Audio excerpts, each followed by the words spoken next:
Hey everybody, we're going to be going through Erikson's stages today. So this is the work for Thursday.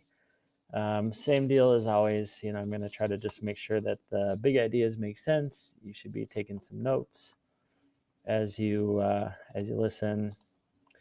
You should be keeping up with the reading in the textbook. So follow the agenda slides so that you're on track.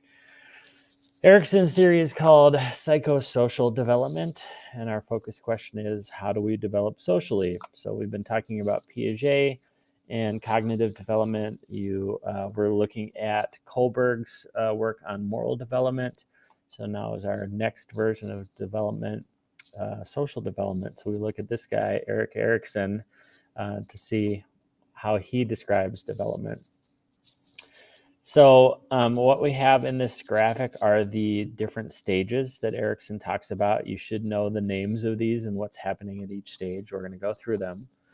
But big picture, before we kind of get into the particular things that are happening at each stage, Erikson sees psychosocial development as the series of periods in life when an individual's goal is to satisfy desires associated with social needs.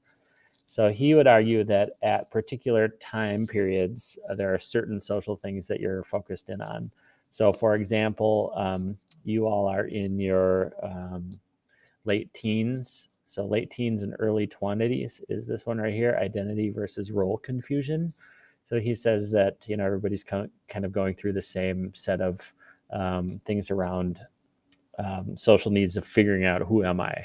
So we'll talk about that. This should make sense. But this happens throughout the lifespan. Okay, so that's one of the differences between this set of developmental stages and like Piaget's that kind of stops from puberty on up, right? He would argue that we keep changing even into old age. Erikson agrees with Freud that childhood experiences have a lasting impact on us, but he sees it as a lifelong process. When we get into Freudian stuff later, we'll talk about Freud when we get into personality, but his developmental ideas, he says, the things that happen in infancy and early childhood are kind of these formative experiences, and those hang with us. And Erikson agrees, yes, those things are important, but it doesn't stop just because you hit puberty or adulthood, right? One of the important ideas that we need to understand when we're talking about Erikson is the idea of a crisis. If you've heard of the phrase midlife crisis, you kind of get the more popular version of what he means by this.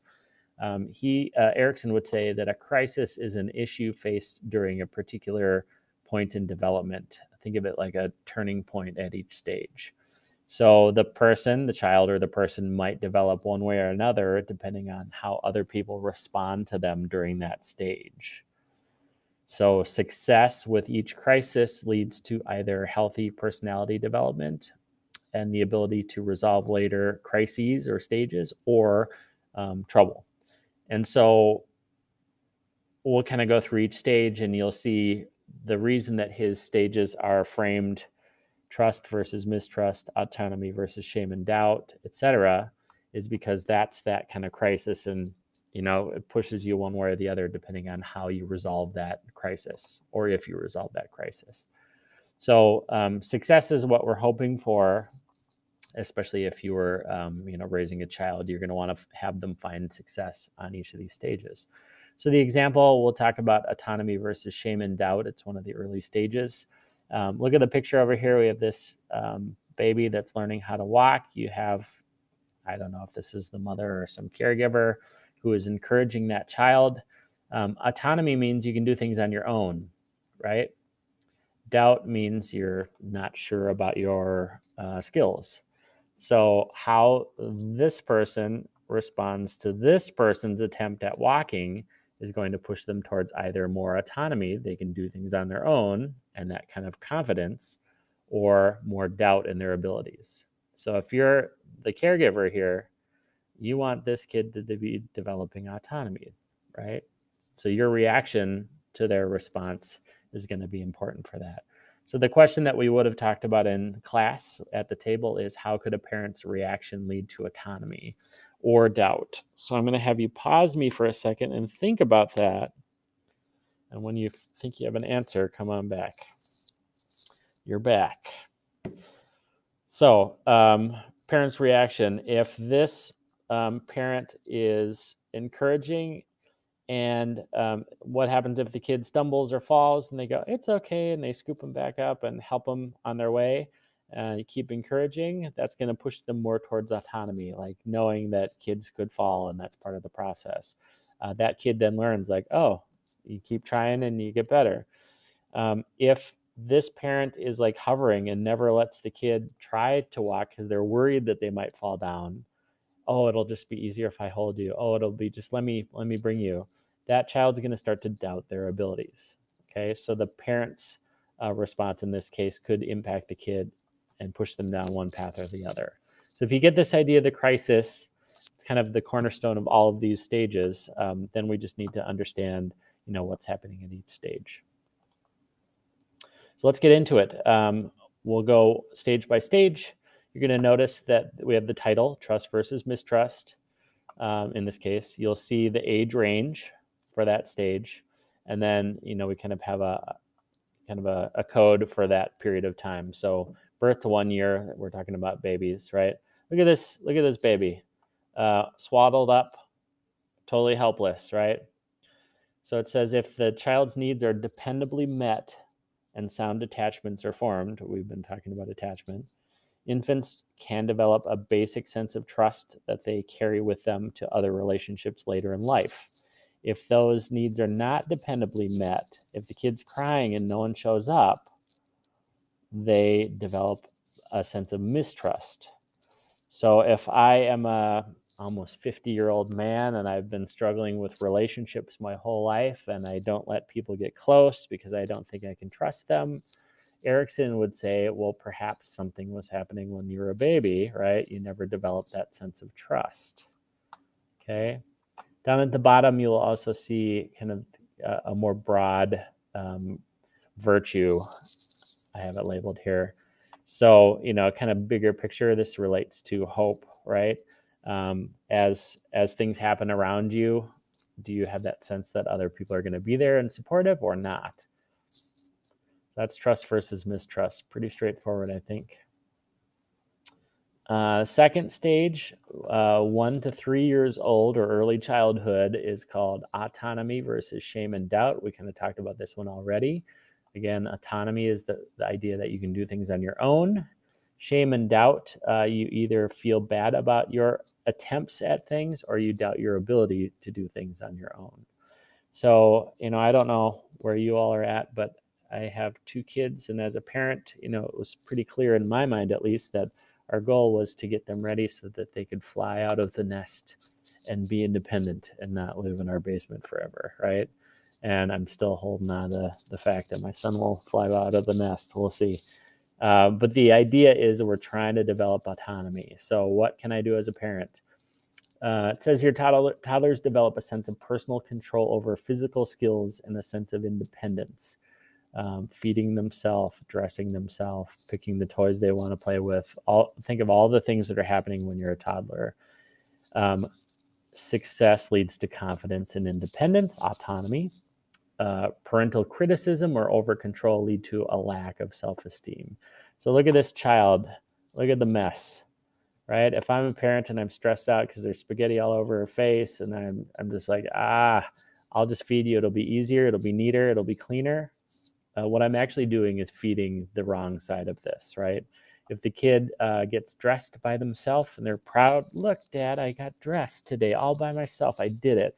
Like the simplest things, putting on a pair of pants and like snapping the snap or whatever is hard with their motor skills. So when they do it, we should cheer on their success and try to boost that autonomy. If the kid comes down and they're all proud of themselves because they got dressed and I say, oh, but your clothes don't match, right? We have to fix that. What message am I sending? Okay. So what we're looking for is kids to really develop, some of their own will, self-control. They can do things on their own without giving up some self-esteem. I will tell you that it is difficult with kids this age because they can't do anything and it takes forever to do the most basic of things and they make a mess.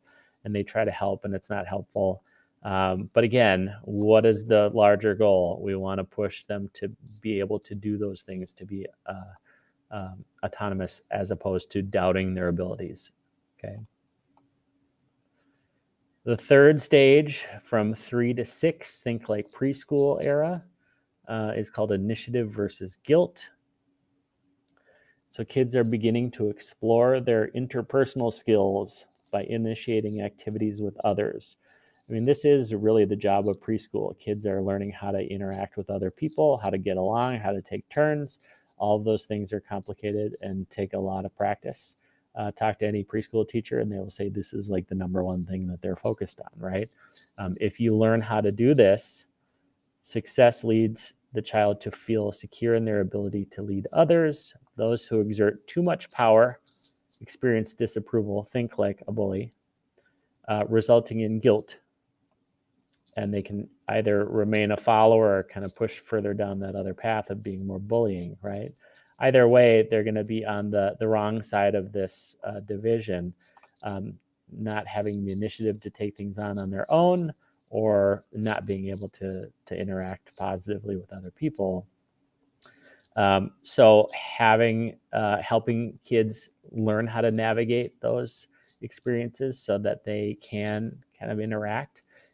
Kids that get through this stage productively and positively then are ready for kindergarten. They can be in a school setting and kind of do the things they need to do and get along, and that's what we're pushing for here. Stage 4 is called competence versus inferiority. Think like elementary school, right? 6 to 11-ish, puberty. So elementary school. Competence means you are capable, you can do things. Inferiority means you are not as good as other people, or you don't feel like you're as good as other people. So kids learn to cope with new social and academic demands. Success leads to pride in their accomplishments. Failure leads the child to doubt their own abilities. Again, what do we want? Kids to be able to develop competence, that they can achieve goals, that they can take care of stuff that they need to take care of, both socially, interacting with peers and getting along, as well as all the school-based stuff, right? So we want to, again, give kids opportunities to do these things and practice and get better so that then they can feel that sense of competence as opposed to always feeling like they're less than others, right? Here's you all, stage 5, identity versus role confusion. So this is teens into your early 20s. And you know what's going on during this period is people are trying to figure out a sense of self and their identity, and trying to figure out who am I going to be as I become an adult? What path am I going down? People that are successful in this leads them to have the ability to stay true to themselves. If they are finding failure, if they aren't figuring out their path, that leads to role confusion and a weak sense of self. You know, I guess you will find out in the next 5, 6, 7, 8 years which path the people you know go down. We're hoping that people find that sense of identity and figure out their path and go down that path. Think of yourself in middle school, junior high, when you're first trying on your identity, and you might notice that some of your friends that you were friends with have kind of shifted, and they used to be into sports and that kind of stuff, and now they're not, or they used to be a theater person and now they're not. You know, we're kind of trying to navigate and figure out who are we? What are we going to do with our lives? We're almost to the end. Stage 6, intimacy versus isolation. Once people get into their 20s, all the way into their early 40s, young adults, they're trying to partner up with somebody else, form long-term relationships with others. People that find success, that leads to strong relationships. Avoiding intimacy, fearing commitment results in loneliness and isolation. So I didn't necessarily intend for this to be a heteronormative image. You can change that if you'd like. It can be whatever partner makes sense. But the issue here is finding somebody that you can connect with on a kind of next level. You know those people, right, that are in their 40s. They have never found the one. They're still out cruising. In some cases, we start looking at people that are in that place like, what's up with that dude, right? He couldn't find one person to connect with. Don't we start to get suspicious if you can't find one person? So that's intimacy versus isolation. Sadly, this is where I'm at. I've moved into stage 7. Generativity versus stagnation, middle adulthood. Nothing about this sounds positive, by the way. Adults need to create things that will outlast them. Success leads to feelings of usefulness and accomplishment. Failure results in shallow involvement in the world. So think of people that are in that next stage, 40s to 60s. If you don't do something, it might be raising kids if you have children. It might be something work related where you are kind of working your way through the organization and, getting better jobs and people look at you as a leader. It might be involvement in other organizations and community things. And, I knew a lot of people that when my kids were younger and I was coaching hockey, that their job wasn't really something they're real keen on, but they were coaching hockey, and that to them was like that sense of creating something that was bigger than them, contributing to then these kids that are learning how to do things, and that kind of involvement. I will say, personally, that's one of the real positive things about being a teacher generally, is that you do get this sense of doing something that's going to contribute to the well-being of other people. I can't imagine being in a cubicle type job where you're just like, I put the numbers in the spreadsheet, and I don't know how you walk away from that feeling great about yourself. Not that there's anything wrong with that kind of a job, but I think then that means you have to find this sense of generativity somewhere else, in some other function. So you don't want to end up on the wrong side of this stagnation. That leads to, I think, problematic behavior, substance abuse, other kind of dysfunctional stuff. You don't want to be there. And then last, we have integrity versus despair. Once you get to old age, late 60s on up, older adults need to look back on life and feel a sense of fulfillment. Success leads to feelings of wisdom. Failure results in regret, bitterness, and despair. The last thing you want to do is be laying on your deathbed and have feelings of regret, bitterness, and despair. So here's a moment, and I do this every time I talk about this. I don't do a lot of soapbox time with you guys, but I want you to really consider something for just 2 minutes, okay? I'm jealous in the sense that you are at the beginning of the path, and I know a lot of you are stressed out about choices that you have to make, and I get it. I was there. Being on the other side of that, I'm jealous because you have so many possibilities sitting in front of you. So best case scenario, you can make choices so that you can find those things that are going to make you feel connected to other people, make you feel like you're doing something to contribute to others, make you feel like at the end, looking back, I'm feeling fulfilled and content that I did good things with my life. Worst case scenario would be to end up on the wrong side of this one. And that is built off of, I think, success in some of these earlier pieces.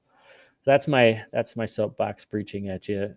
As you're thinking about your path, some people are just focused on, well, where's the money at?